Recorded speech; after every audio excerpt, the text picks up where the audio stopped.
Vanilla Beckham, directed by Gurinder Chahat, unfolds a sports comedy drama that delves into the complexity of culture, ethnic identity, genders, and generational conflict. Set in London, the movie is centered on Jasminder Jess Barma, a young woman who is of British Indian heritage, ambition to become a professional footballer. Her passion, however, conflicts with her traditional Sikh family culture expectations, leading to a tension between her aspirations with her cultural identity. The film highlights the challenges and compromises that arose in the context of contrasting cultural beliefs and perspectives intersect, presenting a rich case study for intercultural communication. Vanilla Beckham, though its character and narrative illustrates the dynamics of prejudice and stereotype, identity negotiation, gender roles, and non-verbal communications, and family, honor, and high-context communication in the context of adoption in multicultural societies. Vanilla Beckham follows Jess, an 18-year-old British Indian girl who dreams of becoming a footballer like David Beckham. Her dream clashes with her family expectation to study, cook, dress modestly, and marry an Indian man. When Jules spots her talents and invites her to a women's team, Jess joins in secret. The conflict grows when the final match falls on the same day as her sister's wedding, and a misunderstanding with Jules over their coach adds emotional strain.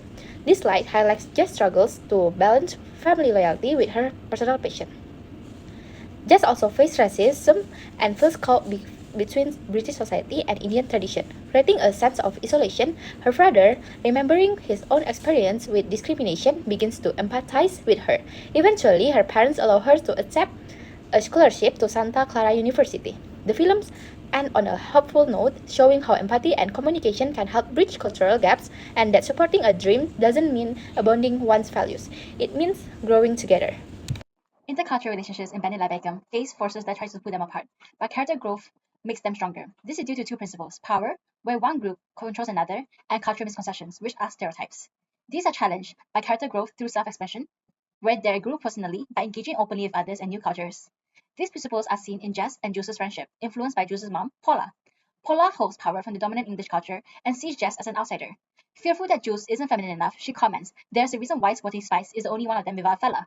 Her fear erupts when she misinterprets a hug as a kiss, screaming at Jess, "Get your lesbian feet out of my shoes." This shows Paula using her cultural power, blaming her fears on Jess, who, from a different culture, becomes an easy scapegoat. Despite this, their friendship persists because it grew in a positive context, the football field, where the teams saw each other as equals. This bond is shown where her teammates help Jess with her sari, showing their willingness to embrace her culture. Jess also experiences self-expansion encouraged by her coach Joe. However, her bond with Joe is blocked by her father, the patriarch in their Punjabi Sikh home. When Mr. Baram sees Jess play, he relieves the racism he faced in cricket. Realizing that he doesn't want Jess to make the same mistakes he did, his decision to let her play unlocks her dreams and her relationship with Joe. My argument is that Vanilla Beckham shows how cultural norms are central to both shaping and challenging intercultural communication.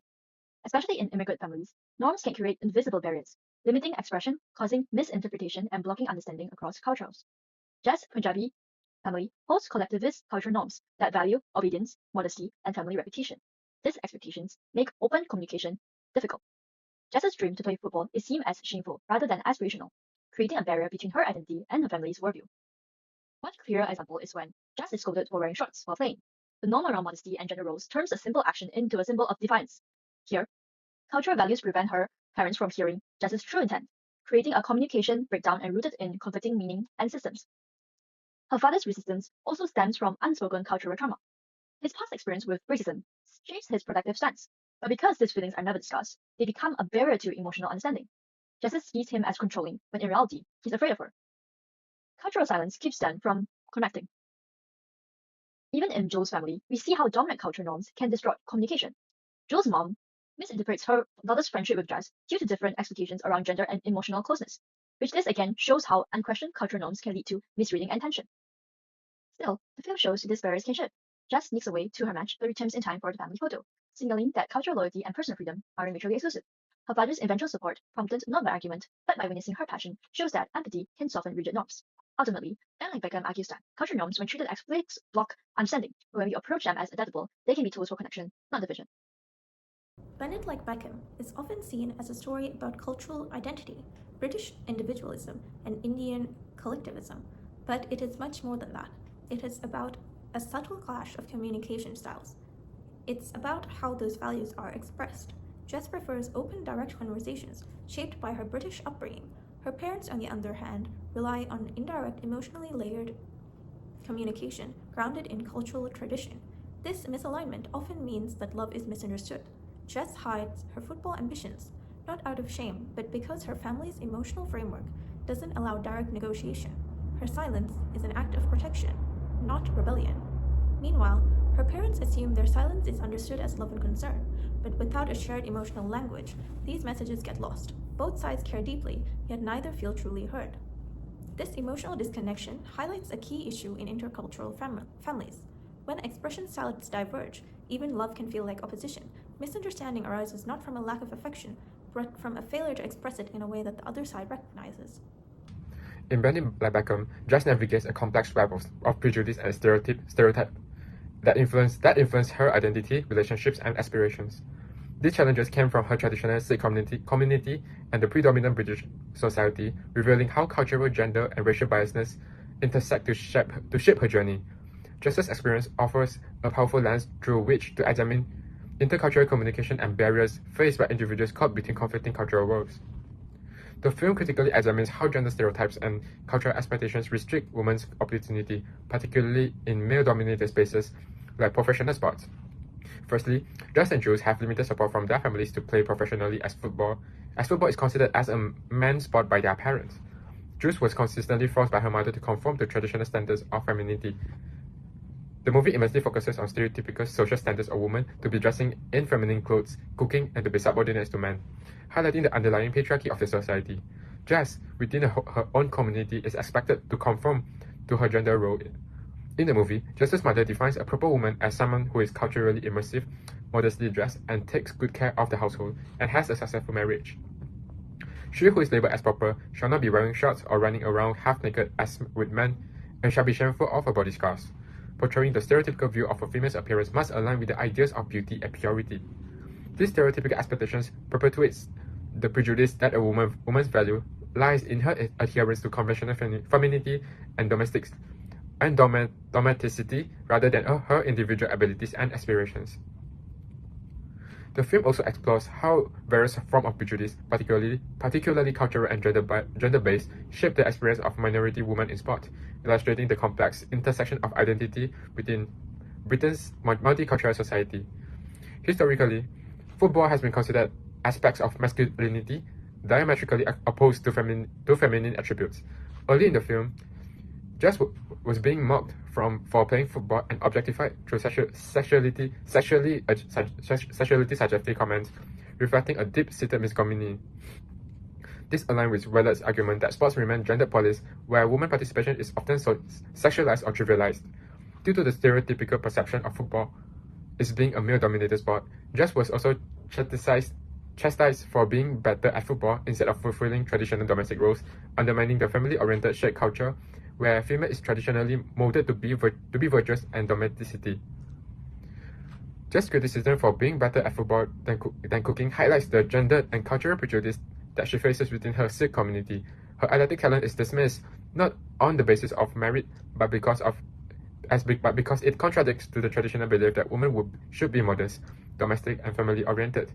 This reflects a broader societal stereotype that labels football as male sport, reinforcing the prejudiced women who pursue it deviate from acceptable feminine roles. For the gender roles and norms in Bending like Beckham, gender roles are a central conflict. Jess says anyone can cook aloo gobi, but who can bend a ball like Beckham? Football becomes her way to resist expectation placed on Indian girls to study, cook, dress modestly, and marry. Her dream threatens her family's image of a good Indian girl. But for Jess, football means freedom and identity.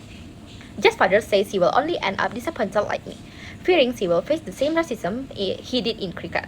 This moment shows how shared generational pain builds empathy. His eventual support proves that cultural values can evolve when families listen and understand each other. When Jules says being a lesbian is not a big deal, it challenges her mom's assumption that sporty girl must be queer. This highlights how gender bias exists in both Indian and Western culture. Even progressive families may still hold narrow views of how women should behave. Bending like Beckham can also be discussed through the two levels of group-related power. First, the film highlights the impact of primary dimensions, which are fixed elements of identity like gender, ethnicity, and race. As a British Indian girl who loves football, Jess is judged not for her ability, but for defying cultural norms. The scene shown in this slide shows her mother catching her being carried by a boy during practice. Her immediate response was, "Indian girls don't play football," which reflects how deeply gender and cultural expectations shape her beliefs. Her father's added disapproval, shaped by his past racial experiences in England, further reveals how inherited trauma limits how they view Jess's choices. This shows how someone's worth may be ignored in favor of group-based assumptions. In contrast, secondary dimensions like education, social status, or personal interests are more changeable, but they're often outweighed by primary concerns. Jess has real talent and is even offered a potential scholarship, but her parents dismiss these achievements. To them, football doesn't fit the image of a proper Indian daughter. Her success in a male-dominated sport, while impressive, is irrelevant when measured against fixed cultural roles. These secondary traits are negotiable, but only when they don't conflict with deeper cultural expectations. To understand this breakdown, we turn to Edward T. Hall's theory of high context and low context communication. In high context cultures, like Jess's Punjabi Sikh family, meaning is conveyed through silence, tradition, and shared understanding. Direct confrontation is avoided, and emotional messages are implied rather than spoken. For example, Jess's father never outright bans football. He simply says, "You know how people talk." That is a coded warning embedded in cultural expectation. By contrast, low-context cultures, like British society, value clarity, openness, and verbal honesty. Jess's response, "She's the one getting married, not me," in reference to her sister, reflects this low-context style. She expects a conversation, but her parents interpret this as disrespect. This mismatch causes Jess to hide her passion. Her communication style isn't wrong, it's just not recognized at home. The turning point comes when her father finally adapts. He speaks openly, saying, "I don't want her to make the same mistakes I did." It's a rare moment of emotional clarity from a high-context figure. He meets Jess on her own terms. That's what scholars call contextual adaptation, the ability to shift styles for a deeper connection. By showing both sides adapting, the film teaches us that effective communication isn't just about what is said, but about knowing when to say it. Hofstede's theory of cultural dimensions, specifically individualism and collectivism, helps explain the core tension in Bend Like Beckham. Jess's Punjabi family reflects a collectivist cultural that values family honor, tradition, and obedience. In contrast, British society promotes individualism, encouraging personal ambition and self-expression. Jess is caught between these two value systems. Her goals reflect individualist ideals, but her family expects her to conform to collectivist norms. This clash creates communication breakdowns, not because she's rebellious, but because she's navigating two opposing cultural frameworks. This film shows that intercultural understanding begins when these norms are adapted with empathy, like when her father finally sees her dedication and redefines what support looks like. Bend Like Beckham's strength lies in its glimpse into Jess's intercultural lives. Director Gurinder Chapta captures the liveliness of the community and football and small details like cooking ala gobi, showcasing her real cultural pressures. The actors' performances bring authenticity. Parminder Nagraj perfectly enacts Jess's pull between her family and football, and the chemistry with Keira Knightley is captivating. The soundtrack, mixing Western and Bollywood music, represents Jess's internal conflict. These factors make the film both fun and insightful. More on the review, Bend Like Beckham provides insightful lessons and a perspective on life, like when Jess was willing to fight on her own gender and identity as a woman against the discrimination towards women footballers. This film also displays great family dynamics between the characters. Also, the parodies on the traditions were respectful without ever making fun of the traditions. After all, Bend Like Beckham is an outstanding representation of the differences in culture and is still a relevant story up to this day. Bend Like Beckham served as a compelling exploration of intercultural communication, where personal identity and cultural traditions and generational expectations are challenged and reaffirmed. Through the journey of Jess, the film illustrates the struggles faced by a bicultural individual, navigating between collectivism and individualism, which has resulted in her emotional and communicative dissonance.